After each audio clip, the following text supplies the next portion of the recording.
So, what do I mean by a series needing to be good in order to be controversial? Basically, there are two sides to every controversy.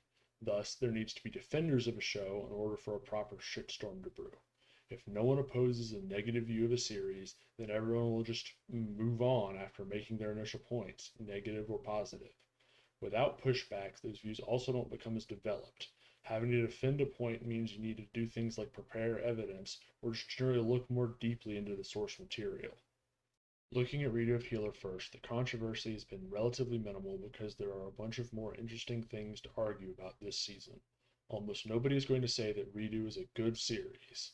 Most of the characters in Redo are shitty people in a really straightforward way, besides a couple of waifus who are actually as pure as the Driven Snow, other than somehow being in love with the Edgelord MC. This narrative generally is not contested. The defense to most criticism of Redo of Healer is basically yes, and on the other hand, Mushoku Tensei has had a lot more back and forth because people generally think it's a good series, on par with ReZero or other top shows.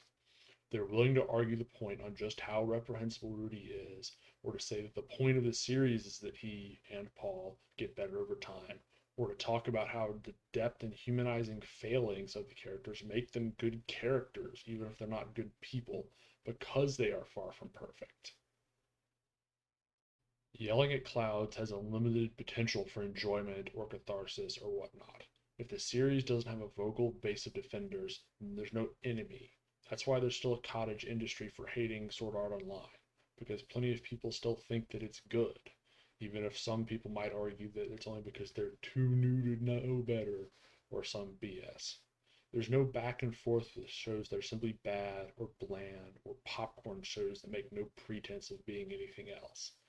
There's not much complaining about Redo or shows like Arfueta because nobody was blindsided by their objectionable elements. On the other hand, shows like Mushoku Tensei or Shield Hero or Goblin Slayer are series that had some hype behind them because their source material was popular and often brought up as an example of something good. So people went in blind and were surprise triggered. Without that pushback, the dialogue around a series being bad doesn't develop any nuance either. You can point out that something is bad and people will agree with you and move on. But with counterpoints from people who enjoyed it, the arguments on both sides evolve over time.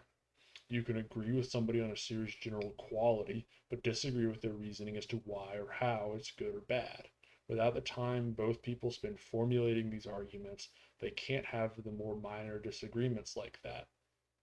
Back to the main point though, without that kind of side discussion, the main discussion over the series will also peter out, once again leaving you without much in the way of controversy.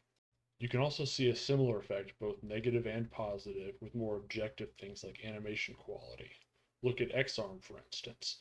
It being bad has become a meme, but there's little to no controversy about it, because nobody thinks it's good or should have been good.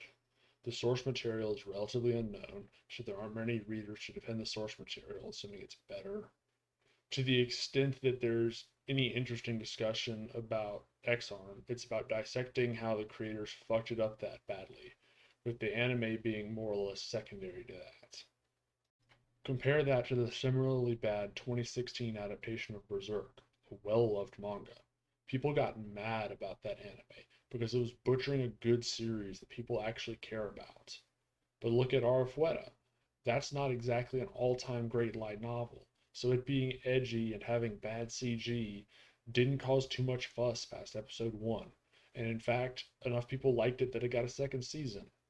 Without widely lauded source material, without that sense of they butchered it, a bad adaptation didn't raise much of a stink.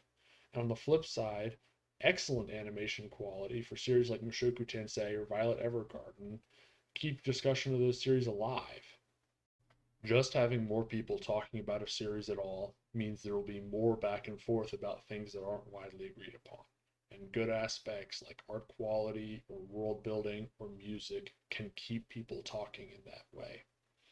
But if there's nothing good to talk about, nothing worth defending, then a show with potentially bad elements won't be able to sustain a conversation about the series, or at least not enough to get tagged with controversial.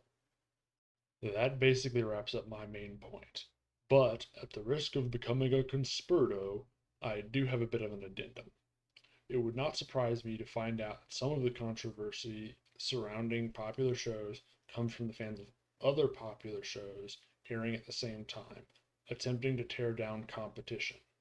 Obviously, it's pretty hard to prove this one way or the other, but this would not be unprecedented.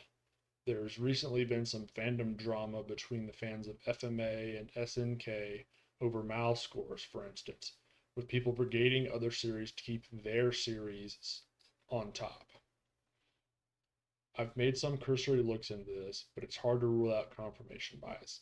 Let me know if you've got any evidence or anecdotes regarding that kind of thing from Mushoku Tensei, or recall anything similar from back when Goblin Slayer and Shield Hero were airing.